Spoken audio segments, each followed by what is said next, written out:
Senhoras, senhores, amigos da juventude, amigos que estão do outro lado dos computadores, meus queridos irmãos espíritas, que Deus nos guarde e que nos mantenha em sua paz. No bojo da insuperável obra, o Livro dos Espíritos, Allan Kardec perguntou aos imortais, no item 132, qual é o objetivo da encarnação dos espíritos? E as entidades sublimadas responderam-lhe: Deus lhes impõe a encarnação, a fim de fazê-los chegar à perfeição. Para uns é missão, para outros expiação. E dessa forma a resposta avança, dizendo os imortais que para alcançar essa perfeição os espíritos terão que suportar todas as vicissitudes da vida corporal. E que se encontra nessas vicissitudes a expiação. Naturalmente que quando pensamos a respeito dessa questão proposta por Allan Kardec, e na resposta que lhe foi oferecida pelos imortais luminosos, pensamos nessa dualidade das nossas encarnações. As missões, as expiações, exatamente porque todos nós começamos a refletir que se os espíritos encarnam para chegar à perfeição, e Deus lhes impõe, porque é uma lei. Naturalmente que nós não começamos a nossa trajetória na terra, porque para uns nascer na terra é missão, para outros é expiação. Jamais alguém poderá desenvolver uma missão se já não tiver realizado o aprendizado anterior, se já não tiver o estofo, o respaldo, o intelecto moral para tanto. Do mesmo modo que nenhuma criatura sofrerá expiação se não tiver incorrido em faltas de gravidade relativa ao seu degrau evolutivo. Já que expiação é essa possibilidade ou essa imposição da lei para quem precisa devolver à vida o que da vida usurpou. Quem tem que resgatar equívocos, erros, crimes, esses passam pela trilha apertada das expiações. E naturalmente que tanto as missões quanto as expiações forjam o contexto das nossas provações. Porque o missionário também se acha sob regime de provas. E é por isso que o Livro dos Espíritos estabelece que podem entidades que vieram realizar uma tarefa perder a oportunidade, falir na trajetória, ser reprovado no intento. Naturalmente que o mundo terrestre de provas e de expiações, oferece-nos esse ensejo de trabalharmos em prol da nossa perfeição, utilizando-nos desse retorno ao corpo físico, conforme nos assevera a obra basilar da doutrina dos Espíritos. Mas quando pensamos nessa resposta da imortalidade, evocamos um dos notáveis ensinos de Jesus de Nazaré, quando nos disse que um homem muito poderoso tinha 2 filhos. O mais velho era trabalhador, era honesto, era dedicado, cumpria com seus deveres, era um homem politicamente correto. E o outro filho, o mais moço, era de mau caráter. Era desses dissipadores incorrigíveis, farrista, que um dia propôs ao pai que por antecipação lhe desse a parte que lhe cabia na herança, porque ele queria sair para o mundo e viver sua vida. E o pai, certamente entendendo a importância dessa experiência para a eternidade de seu filho, deu-lhe a parte que lhe tocava na herança, e o filho jovem se foi mundo afora e dissipou da forma mais brutal, mais estúpida, tudo aquilo que o velho pai lhe houvera confiado que era seu. E logo mais havia destruído toda a herança nas orgias a que se permitiu. Começou a pensar quando a fome encontrou-lhe o estômago, que fazer? E de queda em queda, procurando algo que o fizesse sobreviver, chegou a uma propriedade em que o dono colocou-o para cuidar dos porcos. E a fome era tanta, diz o texto, que ele competia com os porcos para comer as raízes que cabia aos animais. E o tempo se passou nessa tragédia moral e física, até que um dia esse moço dilapidador da herança começou a pensar: mas por que eu tenho que viver esta vida de miséria, de ruínas, se na propriedade do meu pai os empregados dele são melhor tratados? Eu voltarei, me penitenciarei com meu pai, lhe pedirei perdão. Já não mereço ser tratado como seu filho, mas pedirei a ele uma chance de ser um dos servos da propriedade. Uma vez que lá os servos são bem tratados, eu me sentirei feliz.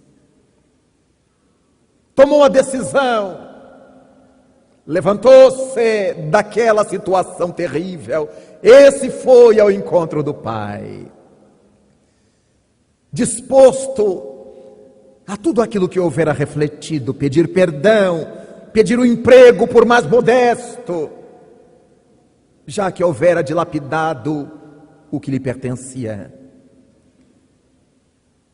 E a parte belíssima do texto nos informa que quando o pai o viu aproximar-se, encheu-se de felicidade, e quando recebeu o filho nos braços, organizou uma festa mandou sacrificar animais para a comemoração. Cânticos, música, festa, comida. E quando o pai feliz comemorava o retorno do filho, eis que está chegando do trabalho o filho mais velho. Aquele todo certinho, correto politicamente. E ao ver o que acontecia, e ao saber do que se tratava, foi tomado de tanto ódio, de tanta inveja, e dirigiu-se ao pai, furioso, para tirar satisfações. Como?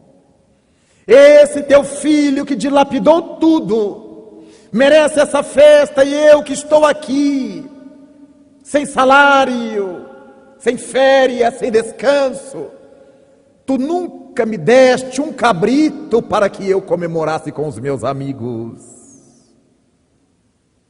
E o pai, tranquilo e compreensivo: mas meu filho, tu já estás comigo, desfrutas do que eu desfruto, gozas do que há em nossa propriedade, mas esse teu irmão estava morto e reviveu, estava perdido e foi achado. É por esse motivo a festa, meu filho. Naturalmente que a parábola se encerra nessa transição da discussão do filho com o pai, na explicação do pai para com o filho maior. Mas enquanto refletimos sobre isto, nos damos conta do quanto a criatura humana é mimética, o quanto consegue se ocultar com as cores de acordo com o ambiente em que se acha. Não foi à toa que Jesus Cristo um dia afirmou àqueles da sua época: raça de víboras, até quando terei que vos suportar?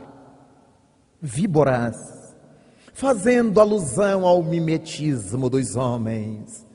A víbora é um desses animais miméticos, que se confunde na paisagem, que se ajusta em todo lugar que está. Ao passo que Jesus Cristo nos propunha a autenticidade. Seja o teu falar sim, sim, não, não. Brilhe a vossa luz.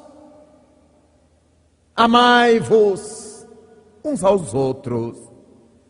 E nos foi dando orientações para que estabelecêssemos uma dinâmica comportamental, que não houvesse necessidade de estar tombando de um lado para outro.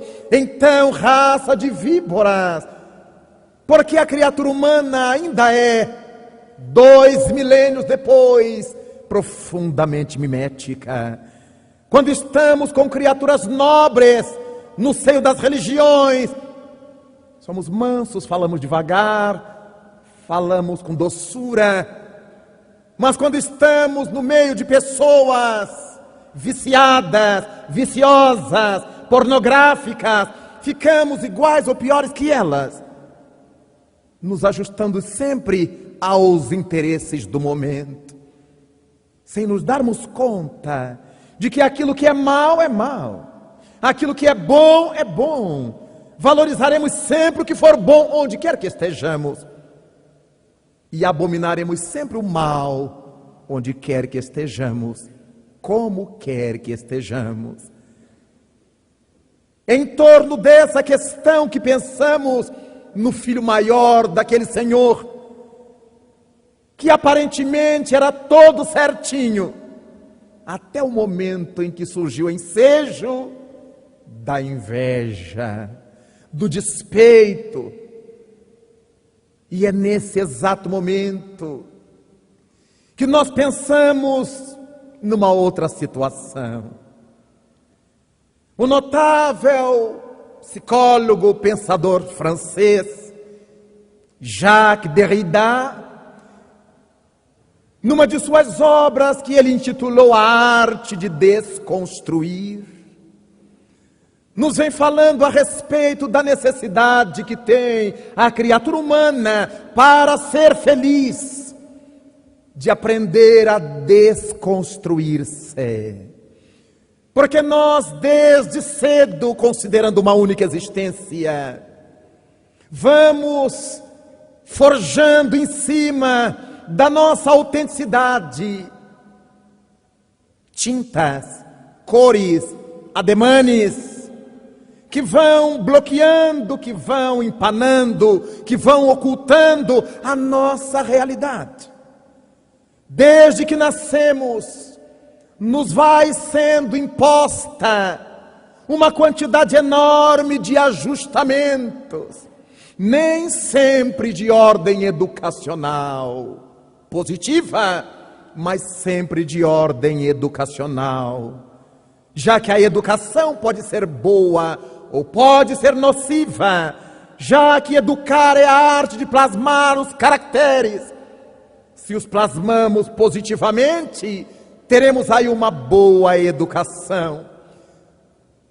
E se plasmamos negativamente, teremos uma má educação. Dentro de casa, a mãe corrige-nos de uma maneira: não ponha a mão no nariz, não faça isso, não diga isso, não responda aos mais velhos, respeite isso, não coma assim, não coma com a boca aberta.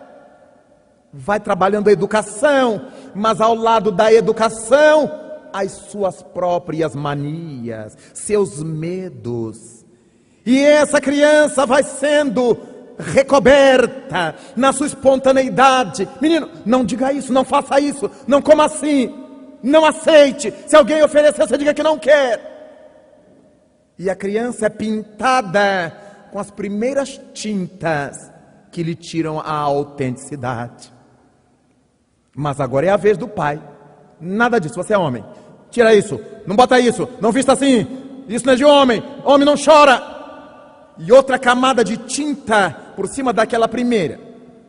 Mas quando ele chega na rua, o colega: você não é homem, não é? Você é mulherzinha, é? Você é isso, você é aquilo. E naturalmente ele tem que ficar bem com seus pares da infância. E outra camada de tinta. Mas quando chega na escola, quando chega no trabalho, e quando chega e nós vamos nos deixando pintar, emassar, e vamos assumindo várias camadas.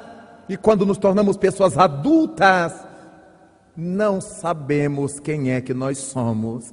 Nós somos um mélange de todas essas coisas. Nós somos um mix de todas essas coisas.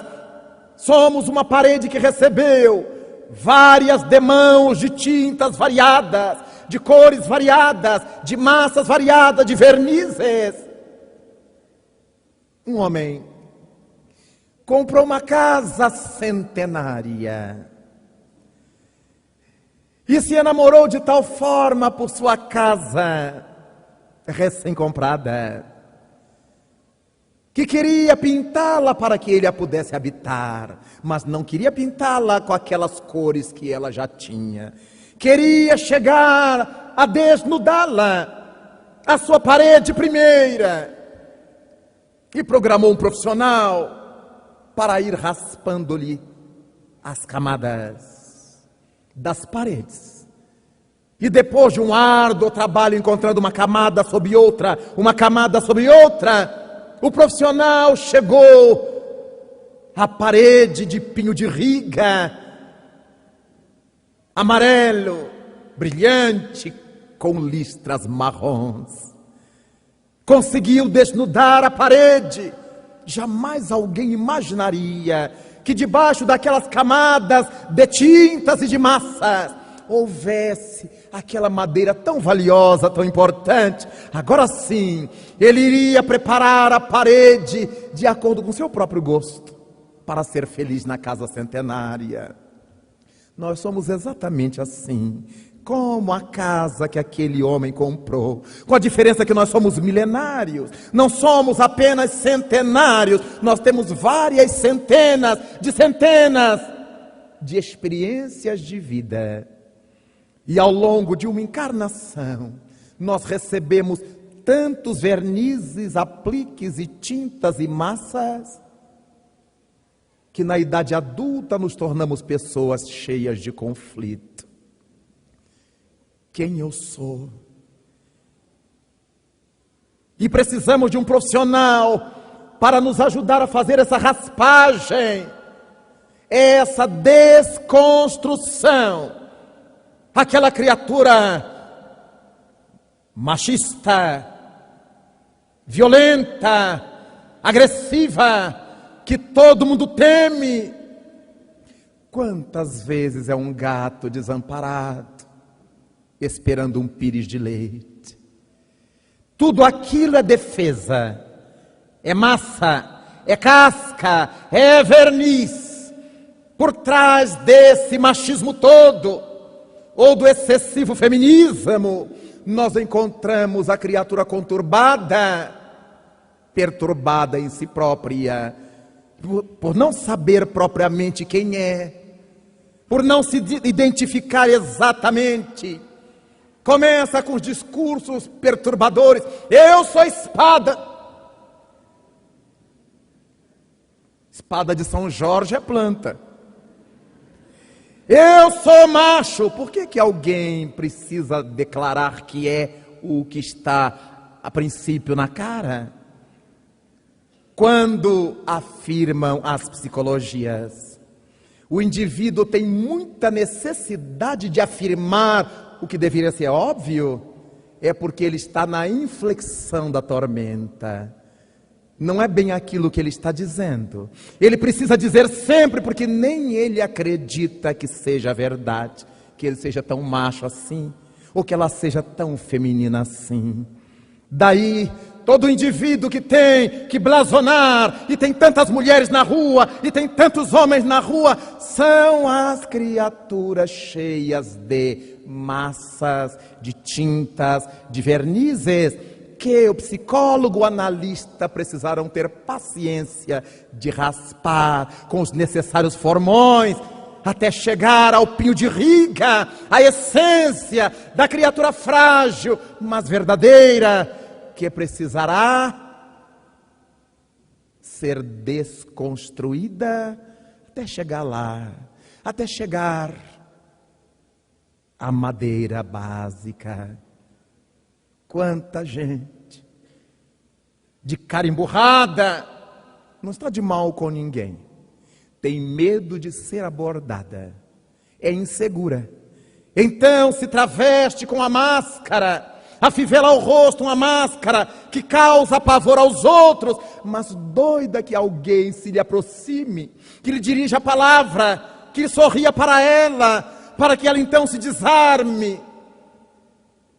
As cascas, as massas, as pinturas, as tinturas. A necessidade que tem tantas pessoas de se atracar no meio da rua, se beijar no meio da rua, beijos televisivos, beijos de novela. Mas com que sentido? Se é uma coisa tão íntima, tão do casal, é a insegurança. Eu preciso mostrar para as pessoas o de que eu sou capaz, mas nem ela acredita nessa capacidade. Então publica, expõe-se para criar ali a sua recompensa psicológica. Todo mundo já viu que eu beijo muito, mas carrega por dentro da alma, só Deus sabe que tipo de tormentas. Imaginemos se uma senhora, uma mulher, tivesse que andar pela rua: sou mulher, hein? Eu sou mulher, hein? Eu sou muito mulher, hein? Ninguém está perguntando. Por que essa necessidade? Para esconder o conflito do excesso de testosterona que lhe deve perturbar a psicologia. Aquele supermacho deve carregar junto às suas testosteronas doses maciças de estrogênio, de progesterona, que faz com que ele não seja tão macho como ele pretenderia ser, ou que o povo acreditasse que ele é. Nós todos carregamos tantas tintas, tantas cascas, que Jacques Derrida propõe essa desconstrução. Aquele jovem, o filho mais velho, da famosa parábola do filho pródigo, era dessas criaturas pintadas, tintas de educação, vernizes de tolerância, enquanto não era ferido nos seus intentos, enquanto ninguém lhe fazia sombra. Quantos de nós somos exatamente assim? Alguns verbalizam: eu sou muito bom, mas não pise no meu calo. Eu dou um boi para não entrar na briga, mas eu dou uma boiada para não sair dela. Então não é bem uma pessoa pacífica, é uma pessoa pintada, emassada, envernizada, cheia de camadas, de acordo com seu interesse. Ela se mimetiza de um jeito ou se mimetiza de outro jeito. Mas vale-nos uma reflexão ainda. Para que nos serve ser assim, miméticos? O tempo vai passando e nós continuamos do mesmo jeito, fingindo que já somos diferentes. Seria tão bom se nós chegássemos ao osso da parede, para sabermos de fato quem é que nós somos. Enquanto não admitirmos que carregamos determinada doença, nunca procuraremos tratamento. A gente nem sabe que carrega doença. Vamos morrer da doença sem saber, porque admitimos que essa doença nós não temos. Importante é começar a fazer esse trabalho de desconstrução desse homem social que nós somos. Não é se deseducar, porque a educação vai criando musculatura interna. Nós olhamos os anéis de uma árvore, todos os anéis compõem o tronco da árvore. As nossas experiências da reencarnação vão somando as experiências do ser eterno, as nossas personalidades de cada encarnação vão se juntando à nossa bagagem da individualidade eterna. O eixo central que somos tem em torno de si a girar as experiências das várias vidas, das várias encarnações, que se nos vão agregando à individualidade. Mas as cascas não. As tintas não. As tintas nos dificultam a amealhar valores eternos, já que elas não são eternas, essas tintas. Nos dificultam criar essa musculatura interior da alma, essa infibratura moral de que sentimos necessidade, mas continuamos a fingir que somos o que não somos. Queremos demonstrar poder no mundo, todos os poderes vão ficar aqui. Queremos demonstrar riqueza no mundo, todas as riquezas vão ficar aqui. Queremos demonstrar o que não somos. A morte revelará toda a nossa realidade. Por isso, seria importante se cada qual pudesse pensar na grandeza de ser verdadeiro consigo mesmo. Por que eu tenho que dar satisfação ao outro, esperando o aplauso do outro? Mas esse mesmo outro que me aplaude agora, enquanto eu o agrado, o filho mais velho do Senhor, é o mesmo que vai puxar meus tapetes daqui a pouco, quando eu disser algo, fizer algo que ele não goste.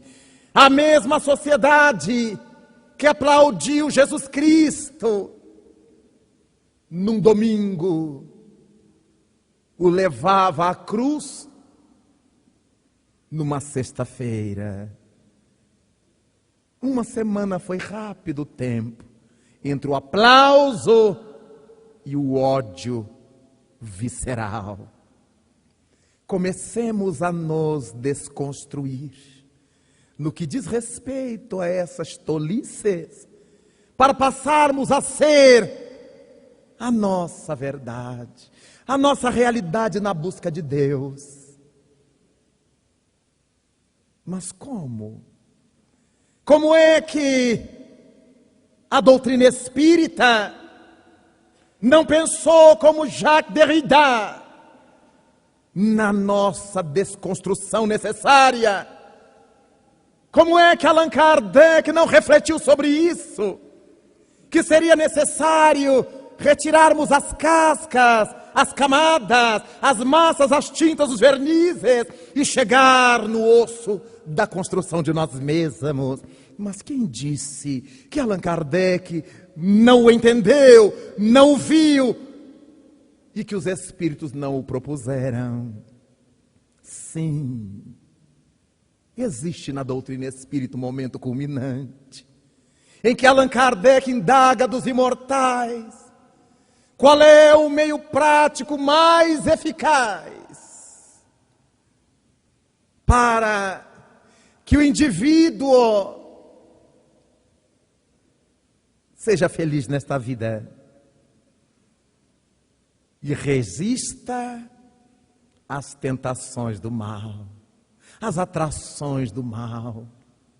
Questão 919 do Livro dos Espíritos.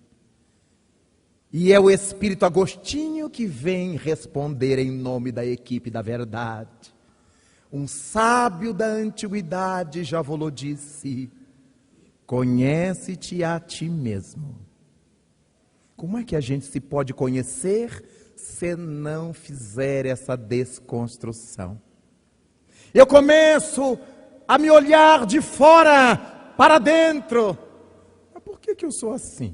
Mas por que eu tive que dizer isto? Por que eu tenho necessidade de dizer tal coisa?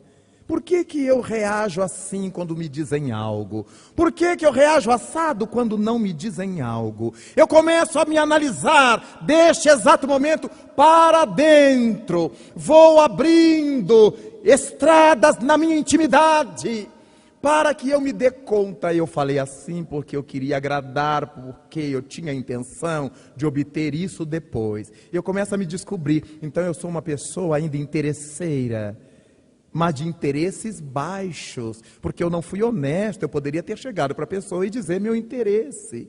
Então eu vou me descobrindo. O autoconhecimento há que ser um trabalho de desconstrução do homem velho, para que nós descobramos a necessidade de implementar os valores no homem novo e incrementar esse trabalho, nos dedicar a ele, enquanto nós suportarmos apinhados de camadas e de tintas, para sofrermos em casa, na intimidade, e acabarmos no divã.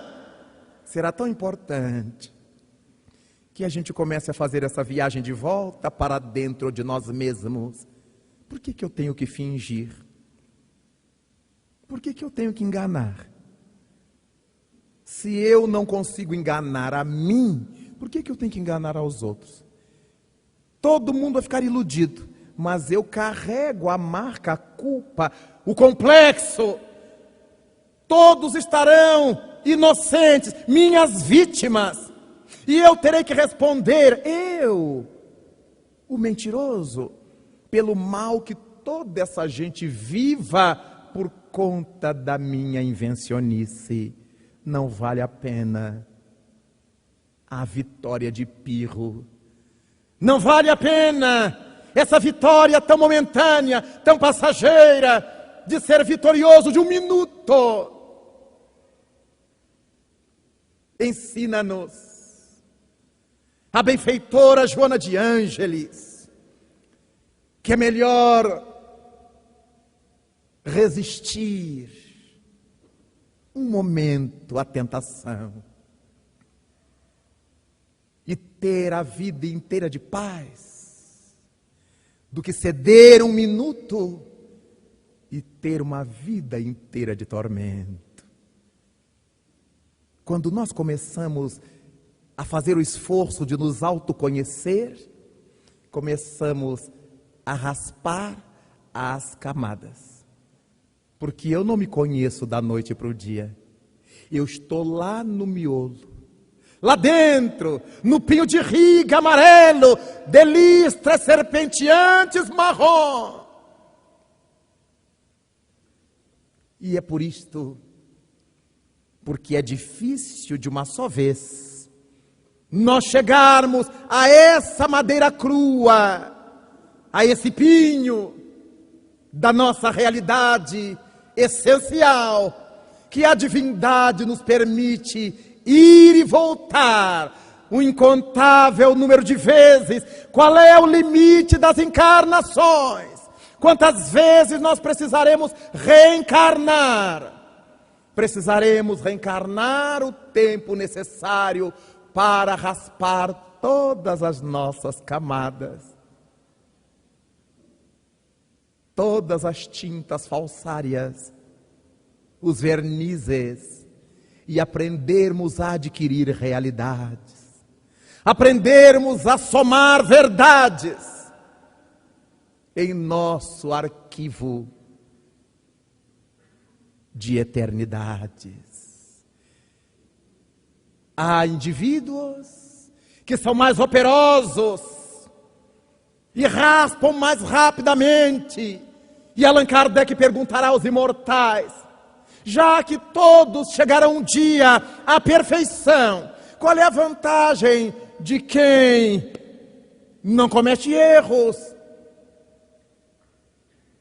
Responde o Espírito de verdade: esses chegam mais rapidamente à felicidade e se privam dos sofrimentos desnecessários do mundo. Neste exato momento da nossa encarnação, será que nós já temos o apercebimento da importância de não precisarmos sofrer? Será que já nos gostamos a tal ponto de não querer pagar o preço por alguma coisa que não precisamos comprar? Possivelmente sejamos poucos na terra aqueles que já tenham esse tirocínio. A massa do mundo quer usufruir agora, quer gozar agora, quer ser rica agora, quer ter poder agora, porque ainda não tem noção do que seja a imortalidade. Falamos dela, mas não entendemos bem o que seja a imortalidade. Há alguns anos, eu era ainda um adolescente, nos tempos da minha juventude espírita, e enquanto trabalhava a educação da mediunidade, volta e meia vivia uns conflitos, por imaginar que já poderia não estar sofrendo determinadas coisas, e ainda era obrigado a sofrê-las. Identificava que era por minha própria responsabilidade, e isso me angustiava, já que me faltavam ainda algumas reflexões, me faltava alguma maturidade para entender as coisas no seu devido tempo. E numa oportunidade, sofrendo no meu quarto, registrei a presença de um ser espiritual e perguntei-lhe pelo pensamento: de que vale a pena tanto esforço se à nossa volta tudo conspira contra? A gente faz um esforço terrível para superar isso, para superar aquilo. Qual é a vantagem disso? E o amigo espiritual sorridente não se agastou com a minha infantilidade do momento e disse: meu amigo, observe, se você lutar 10 anos, 20, 30, 50, 100 anos para extirpar do seu caráter uma mazela, foi muito tempo? Digo, um tempo enorme, um século. Se forem 2 séculos, digo, terrível, a gente tem que esperar 2 séculos. E o Espírito me disse: mas veja uma coisa, Raul, você não está preparando virtudes para a semana que vem, você está preparando virtudes para a eternidade. Se você lutar 1 século, 2 séculos, 3 séculos para conquistar uma virtude, tê-la-á conquistado para sempre. Nunca mais você voltará a ter o defeito anterior. Não vale a pena? Ficar são de uma patologia para toda a eternidade. É isso que vai lhe dar o galardão do anjo do futuro. Enquanto você não tiver coragem de empreender essa luta, deixando para amanhã, você estará sempre empurrando para mais longe esse dia da realização da felicidade.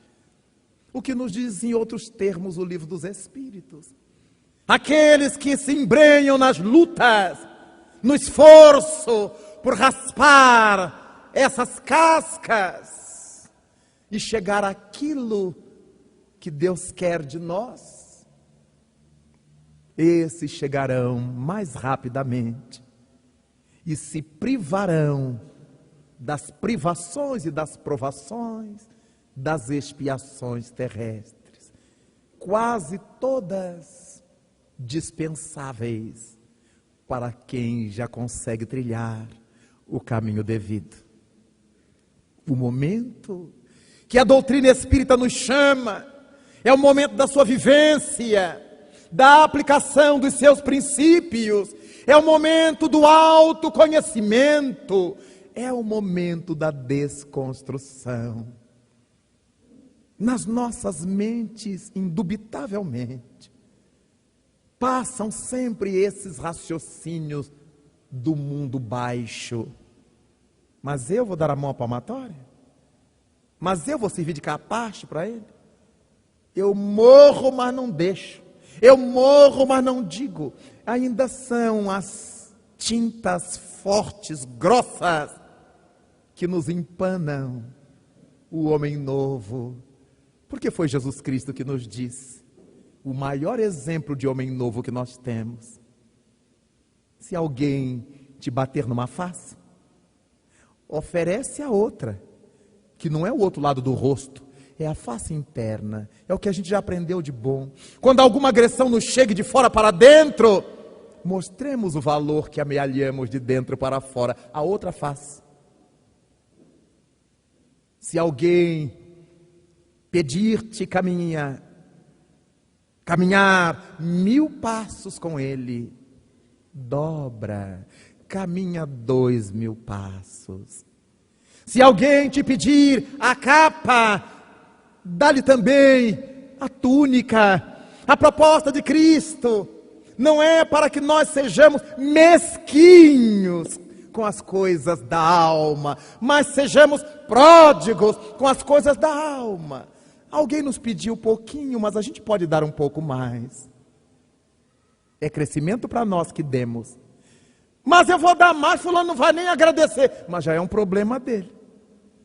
Nós não podemos nos envolver com as conquistas do outro. Nós não temos que nos responsabilizar pela vontade do outro crescer ou ficar estacionado. Nós podemos sugerir, apontar direções ou sentidos, mas cada qual terá que trilhar seu próprio caminho, fazer sua própria marcha com seus próprios pés. Daí, por que é que eu tenho que me preocupar se aquilo que eu fiz não mereceu agradecimento? Então era uma casca que eu tinha de pessoa caridosa. Eu ainda não sou caridoso. Eu carregava um verniz, e como eu carregava um verniz, eu precisava sempre que alguém desse um polimento, para eu continuar brilhando. E quando as pessoas chegassem, eu poder mostrar à mão esquerda o que a direita fez. Não é esconder o bem, como muita gente pensa. Não posso dizer o bem, não. Não posso falar que estou fazendo o bem. O não deixar que a esquerda saiba o que a direita faz é não se vangloriar, é não se achar a última Coca-Cola do deserto, a última bolacha do pacote. Sem mim, o mundo seria infeliz. É nesse sentido. Mas será sempre importante que onde estivermos, apregoemos o bem que esteja sendo feito por nós ou pelos outros, sem vanglórias, porque é o nosso dever. É o nosso dever. Estar no mundo para cumprir a vontade do nosso Pai Celeste. Quando estive preso, não me foste ver. Quando estive doente, não me foste visitar. Quando tive fome, não me deste de comer. Quando, mestre? Cada vez que deixaste de fazer a um desses pequenos, era a mim que deixavas de fazer.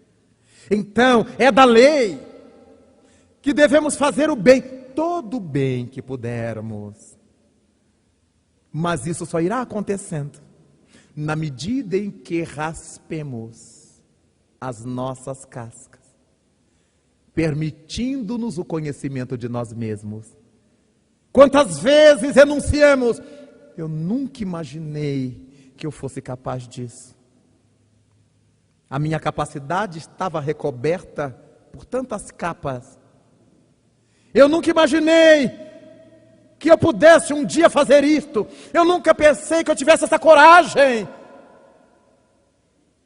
Eu nunca pensei que eu fosse sofrer tanto com esse tipo de coisas. Mostrando nessas expressões o quanto que nós nos desconhecemos. E na hora de pensar alguma coisa que precisamos fazer, o desespero toma conta de nós. Aí eu converso com o porteiro do prédio. E o porteiro: eu se fosse você... Não, mas não me satisfez. Aí eu converso com meu colega de trabalho sobre a mesma coisa. Mas se eu fosse você. Aí eu converso com meu patrão. Mas se eu fosse você. Aí eu converso com um familiar, com um amigo. Eu saio procurando opiniões, porque eu mesmo não sei o que fazer. Eu estou com o meu discernimento tão coberto, tão escondido, que eu fico tomando emprestado o discernimento dos outros, que quase nunca nos serve, quase nunca presta para nós, porque é o discernimento dos outros, que não estão sofrendo o que eu estou, que não estão vivendo o que eu estou. Às vezes a gente diz assim: a pessoa já sabe que a gente não vai seguir, porque não bateu, não é aquilo. A criatura tem as suas experiências, nós temos as nossas. Ouvimos um conselho e pensamos lá dentro: ele não está me entendendo. É assim. Ele não me entendeu. E às vezes a pessoa verbaliza: você não está me entendendo, você não me entendeu. Não é que eu não esteja entendendo, eu estou entendendo, mas eu não tive essa experiência que só aquela pessoa teve, no nível que ela teve. Então eu entendi no nível que eu conheço. E a pessoa balança a cabeça: não adiantou nada. Comecemos a cavalcar, a desconstruir essas cascas, Continuemos a conversar com os amigos, a pedir ajuda. Vale a pena, enquanto não conseguimos fazer essas raspagens. Foi Jesus Cristo que nos propôs: confessai-vos uns aos outros. Os amigos, as pessoas de nossa confiança. Não é encontrar cada um na rua e sair falando da vida, mas saber que nós estamos buscando pelo menos uma pessoa de bom senso que vai dizer assim: olha, eu não tenho capacidade de deslindar o seu problema. O que eu posso dizer é que tenha muita confiança em Deus, continue lutando. É esse o melhor conselho. Porque as pessoas no fundo, e como as pessoas nós também, só farão o que elas querem fazer. E aí nós ficamos sofridíssimos. Imagina, cansei de falar, cansei de dar conselho. Mas eu cansei. De repente, se eu não tivesse cansado, eu teria ajudado essa criatura a raspar um pouco mais das suas cascas, até o dia que ela não precisasse mais dos meus conselhos. É por isto que nós estamos marchando da heteronomia, afirma o notável Piaget, para a autonomia. No período da heteronomia, eu sou bonzinho porque as pessoas gostam de me ver bonzinhos. Então eu procuro ver se tem alguém me olhando e dou esmola para o pobre. E bastante moeda para dar tempo de fazer barulho e alguém ver. E me demoro fechando a bolsa perto do pobre para todo mundo notar que fui eu que acabei de dar-lhe a esmola. Eu ainda não sou generoso, mas as pessoas gostam de ver pessoas generosas. Então eu faço de tudo para entrar no imaginário do outro e o outro passar a pensar de mim como ele é generoso. E eu fico feliz com isto. E não avanço, porque aquilo não passou de mais uma pintura, mais uma casca em cima do meu pinho de riga, em cima da minha madeira crua, em cima da minha realidade. Daí então, como é bom nós aprendermos a ir rompendo essas cascas, de fora para dentro, sim, para que eu possa conhecer por que eu ajo assim. A resposta está dentro, mas a atitude está fora. Eu penso por dentro e ajo do lado de fora. O meu interesse ocorre lá dentro. Meu egoísmo está lá dentro. Mas ele se manifesta nas minhas atitudes exteriorizadas, exteriorizáveis. Daí então, como é importante o autoconhecimento.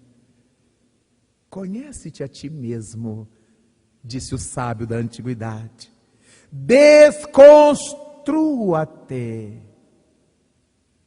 Eis a proposta em outros termos. Eu não consigo me conhecer se não for me descebolando, retirando as camadas dessa cebola espiritual que nós somos. Daí então, a proposta de O Livro dos Espíritos. Qual é o objetivo da encarnação dos Espíritos? Para uns é missão, para outros expiação. Uma vez que Deus nos impõe a encarnação, com o fito de nos fazer chegar à perfeição, aqueles que vêm com missões mais específicas, mais nítidas, e não as missões gerais, são aqueles indivíduos que já conseguiram raspar uma quantidade maior de cascas, de vernizes, de tintas. Eles precisam ter uma lucidez maior para orientar o grupo para o qual veio. Seja o grupo familiar, seja da sua cidade, do seu país, da sua etnia. ele tem que estar acima da média. E os que vêm para expiar, como a expiação é o resgate das dívidas, é o pagamento dos débitos, a expiação ocorre com aqueles que nós chamamos popularmente de casca grossa. A gente fala isso sem se dar conta. Quanto mais cascas grossas formos, mais teremos que sofrer, porque temos que raspar mais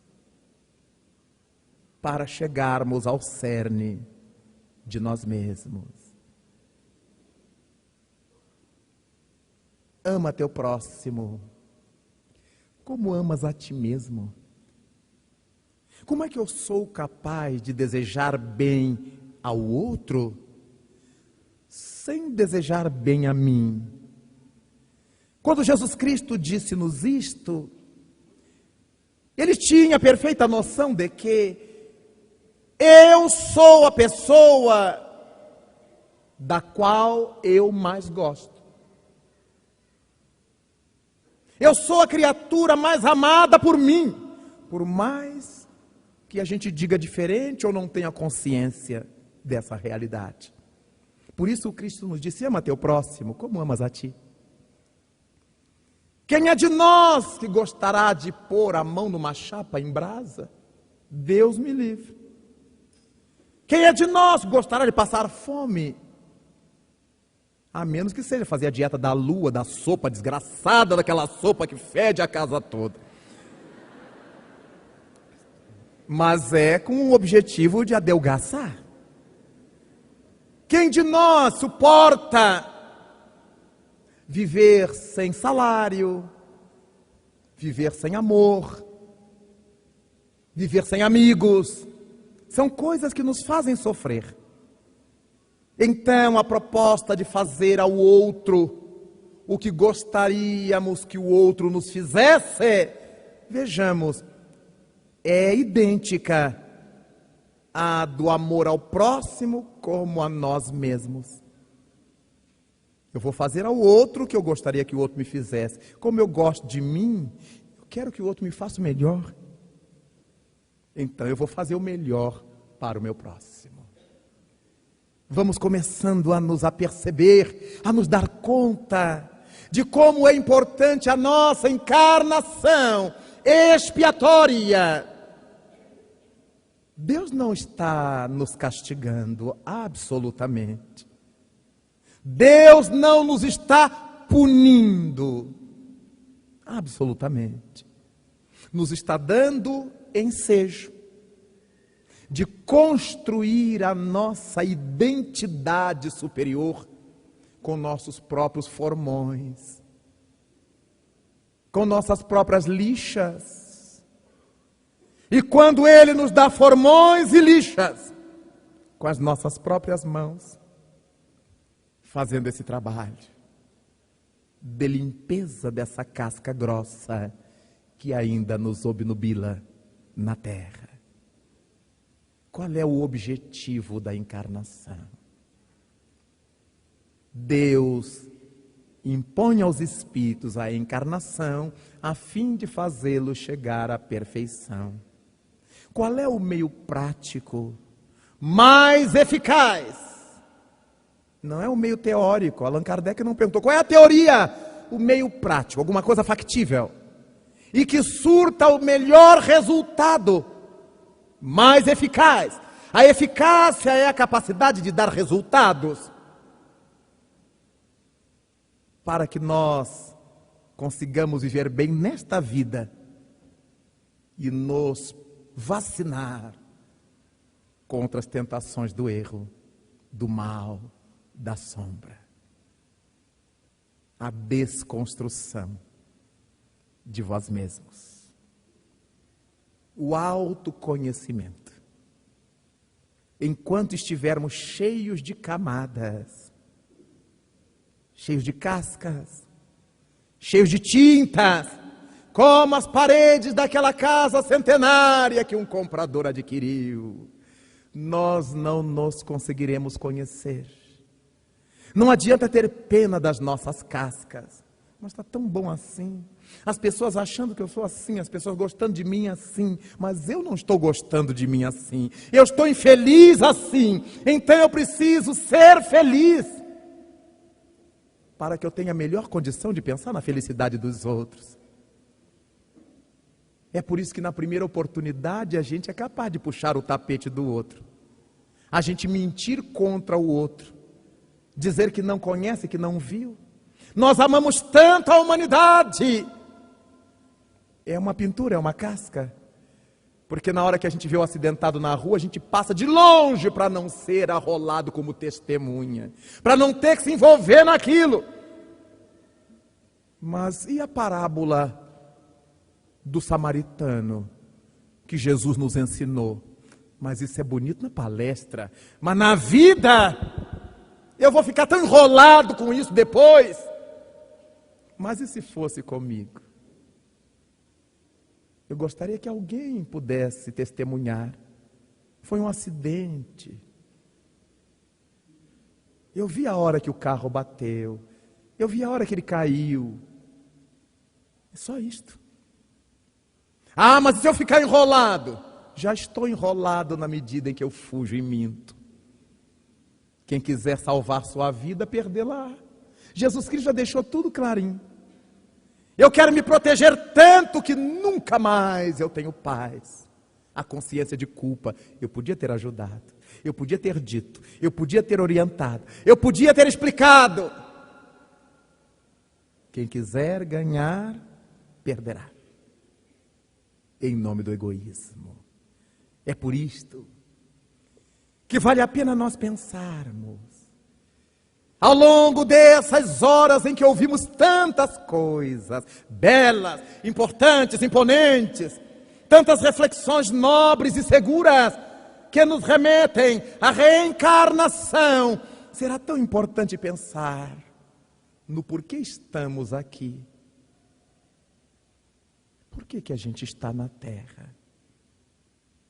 Não, o Espiritismo ensina quem somos nós, de onde viemos, para onde vamos, o que estamos fazendo aqui. Tudo bem, o Espiritismo ensina, mas será que nós já aprendemos? Uma coisa é o Espiritismo ensinar, outra coisa é nós absorvermos isto. Será que eu já sei por que eu estou aqui? Ou eu imagino? O Espiritismo nos leva a constatar por que é que nós estamos aqui. Basta que a gente se olhe por dentro e se identifique e não consiga. Ou se identifique através das cascas. Será sempre uma identificação superficial para conosco e para com o outro. Percebamos como ocorre nas ruas, quando alguém pergunta a outro, sabe com quem está falando? Imagina se a gente vai dizer. Mas ele não está fazendo essa pergunta pensando nele verdadeiro. Ele está pensando nas suas cascas. Eu sou policial, eu sou deputado, eu sou senador, eu sou juiz. Ele não é nada disto. Ele está isto. A morte nivelará tudo. Mas ele diz que é. Você sabe com quem está falando? Deveria ser, sabe com o que está falando? Vejamos que nós nos referimos a nós mesmos pelas cascas. E com os outros também. Você conhece aquela senhora? Conheço. Ela é a mulher do fulano de tal, ela que mora naquela casa bonita, ela é a professora do... Mas eu perguntei se eu conheço aquela pessoa. E eu disse os títulos dela, os rótulos dela, as cascas que ela tem. Não, eu conheço ele muito bem. Ele é meu vizinho, ele toca na banda tal, ele mora no edifício tal, ele que comprou aquele Corvette, não sei de quê. Mas eu perguntei se você conhece ele. Nós conhecemos as cascas. Não conhecemos de fato a ninguém, nem a nós. Por isto, a proposta do Espírito de Verdade, conhece-te a ti mesmo. Será tão importante. Se nós começarmos a nos dar esse trabalho, sem pressa, mas começar esse trabalho, a cada dia pegar a nossa lixazinha moral, o nosso formãozinho e começar a cutucar. Aí a gente vai descobrir aquela película assim, a gente arranca e tem outra pele por baixo. Aí a gente demora para achar a ponta de novo e puxa. E ao cabo do tempo, nós vamos sentindo melhor as coisas na medida em que vão saindo as camadas. Vamos nos percebendo melhor, como eu sou capaz de me sensibilizar com uma criança. Como eu sou capaz de me sensibilizar com jardim. Enquanto eu tiver casca grossa, isso não é coisa de homem não, rapaz. Agora de florzinha. Negócio de florzinha. Uma das mais generosas expressões da vida. Mas eu preciso mostrar uma coisa que eu não sou, para que os outros acreditem que eu seja acima de qualquer suspeita. Quantas vezes, viajando pelo Brasil e pelo mundo, a forma que os confrades têm de nos agraciar, de nos prestar uma homenagem, de nos agradecer, é nos entregar um ramalhete de flores. E particularmente eu percebo, por causa dessas camadas, como é que a gente fica desajeitado com um buquê de flores nas mãos. A gente joga para cá e joga para lá e põe para baixo as flores e levanta com guarda-chuva, sabe? A gente vê uma senhora, ela pega as flores, põe aqui e vai. A vida inteira com aquele ramalhete de flores, com o maior carinho com aquelas flores. Mas o bicho homem não sabe. Ele não sabe o que fazer com aquelas flores. Às vezes eu olho, o Divaldo recebe aquela abraçada de flores. Eu recebo flores. Aí na nossa angústia, a gente começa a distribuir para todo mundo, dá uma para cada um. Já pronto, acabou o ramalhete. A gente fez uma caridade enorme, que nada, e ficou livre do buquê. As cascas que a gente foi criando desde pequeno. Homem com flor? Qual é o problema? E quando a gente morre, o povo entope o caixão de flor. Maior machão, cheio de margarida, lilás, rosa. É a vingança. Louvado seja Deus. Vamos descobrindo nas nossas atitudes as cascas que a gente não se dá conta. É tão importante quando a gente se dá conta. A gente se descobre um pouco mais. E aí a gente é verdadeiro. Olha, eu não sei segurar buquê de flor, eu vou dar para vocês. É verdade. Olha, eu não gosto de segurar buquê de flores. Eu vou distribuir. Veja que já estamos assumindo essa verdade. Embora a gente já entenda que é tolice, mas a gente ainda não conseguiu vencer a tolice, mas já consegue agir de tal maneira que não queira mostrar para os outros que é virtude nossa. É ainda uma fragilidade que a gente carrega. Então, para não irmos para o analista, a gente vai trabalhando isto gradativamente. Hoje, eu dou quase todas as flores do meu buquê e fico com uma na mão. Essa eu fico. Para eu ir treinando. Já consigo ficar com duas. E só dou para alguém na saída. Depois que todo mundo me viu com aquelas flores. Aí na saída eu dou para alguém. Que normalmente a gente está em hotel, não tem onde pôr, não tem como pôr. Já é uma atitude racionalizada. Mas a princípio, a gente está doido para se ver livre daquele buquê de flores. Quantas coisas. Às vezes eu passo pelas ruas e ouço as pessoas falando no celular, falando ao celular. Que tragédia. Eu digo, só não existem mais sequestros no Brasil porque os ladrões são bonzinhos. Que a pessoa narra tudo que vai fazer ali com uma boca deste tamanho. Porque nós não sabemos falar baixo. Olha, pega a chave que está debaixo do tapete e aí abre a porta, eu estou chegando. É só o bicho saber. Você conhece aquela dona? Conheço, ela mora naquele edifício. Então é lá que a chave está. Porque a gente não se dá conta da educação ao falar.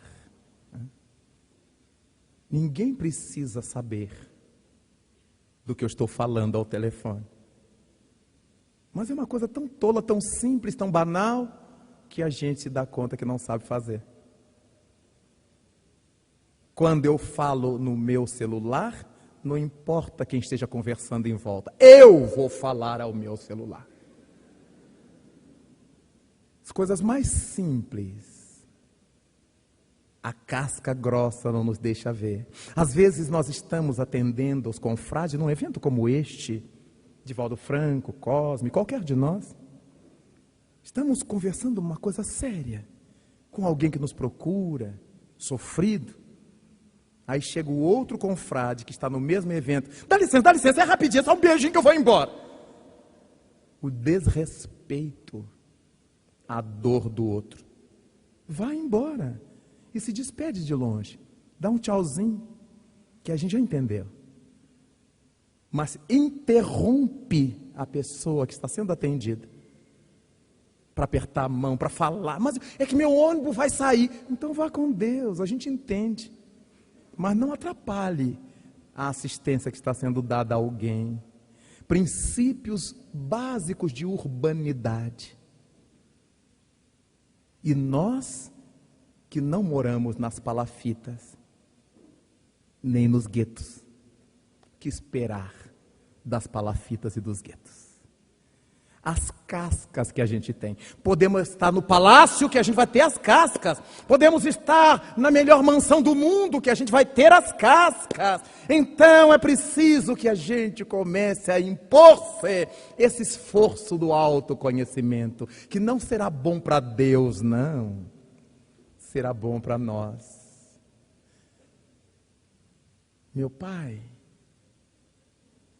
e eu que estou com o Senhor o tempo inteiro, o Senhor nunca me deu um cabrito para eu banquetear com os meus amigos. Mas esse seu filho estava morto e reviveu. É seu irmão. Estava perdido e foi achado.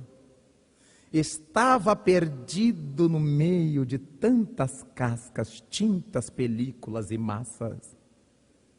E agora ele chegou ao miolo, à reflexão. Se nas terras do meu pai os empregados são tão bem tratados, eu volto, eu quererei ser o empregado lá. Recebemos as notícias do reino dos céus, que Jesus nos trouxe, que os bem-aventurados nos trazem. E se no reino dos céus, todos, o mais simples ao mais abastado moralmente, são felizes, por que é que nós ainda desejamos estar competindo com os porcos? Pipilando como os galináceos, nessa imundícia planetária? Se já temos ensejo,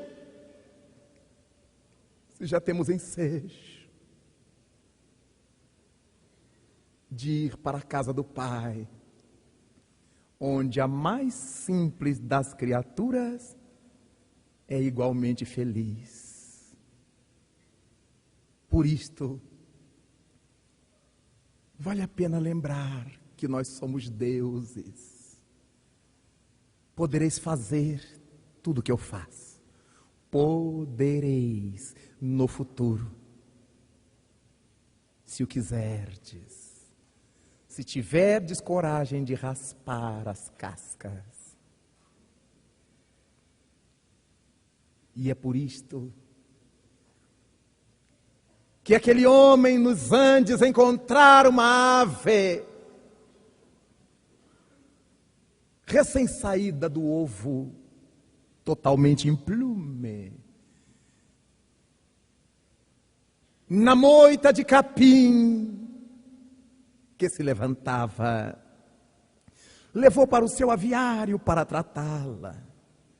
Não sabia que tipo de pássaro era, e tratou, e tratou, e a ave se desenvolveu e cresceu. Ele percebeu que era uma águia criada com as galinhas, com os patos, com os gansos, com todos os hábitos daquelas aves. E numa manhã de sol, o aviário aberto para os céus, o homem vê singrar o espaço, uma águia real,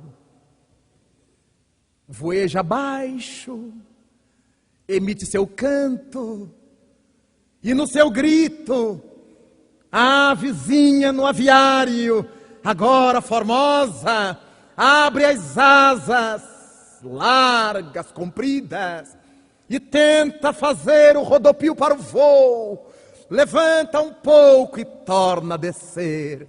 Faltavam-lhe as plumagens da extremidade das asas, e nos céus azuis dos Andes, a águia real se distancia. Meses depois, o mesmo cenário. O homem apreciava a sua criação e percebeu que ao longe singrava os céus uma águia real. E ao passar sobre o viveiro, emitiu seu grito, e dessa vez a águia que ele criava com tanto desvelo abriu as asas e levantou voo, acompanhando a águia real, porque o destino das águias não é pipilar a sujidade do chão, a imundície do chão. O destino das águias é as alturas. Daí, nós todos somos águias reais, que chegamos à terra e começamos a receber o capeamento dos vícios, dos costumes, dos erros, das tradições. Começamos a revestir o ser espiritual com tudo que nos foi pesando ao longo do tempo, mas um dia, em plena Galileia, numa manhã de sol, uma águia real esplendente voejou. Tentamos levantar voo, tentamos segui-la, mas nos faltavam as plumas necessárias da disposição, as plumas da audácia, as plumas da coragem, as plumas da força de vontade. E nos rebaixamos de novo para pipilar nesse chão movediço do mundo as sujidades morais de todos os tempos. E tivemos que esperar pelo retorno da águia 18 séculos. Agora, quando ela volta, era uma manhã de chuva fina em Paris. 18 de abril de 1857. Novamente volta a águia real. Agora, na palavra cálida e firme de Allan Kardec, aparece no mundo o livro dos Espíritos e se implanta na terra o Consolador, a doutrina dos Espíritos, e dessa vez, com a disposição que desenvolvemos em 18 séculos, com a força de vontade, nada obstante as lutas, estamos armando o voo para singrarmos a imensidade. São as alturas, o destino das águias reais. É Jesus, a mais formosa águia real que um dia passou pelo mundo. Para uns é missão, para outros expiação. Meu pai, tu nunca me deste um cabrito. Meu filho estava morto e reviveu. Estava perdido e foi achado. Conhece-te a ti mesmo. Águias reais, ergamos aos céus a nossa salmodia e cantemos a Deus a nossa emoção, a nossa gratidão por estarmos reencarnados hoje, diante dessa oportunidade que a divindade nos dá. E a ela cantemos com todo o nosso ser, enquanto levantamos voo para essa imensidade. Pai nosso que estás nos céus,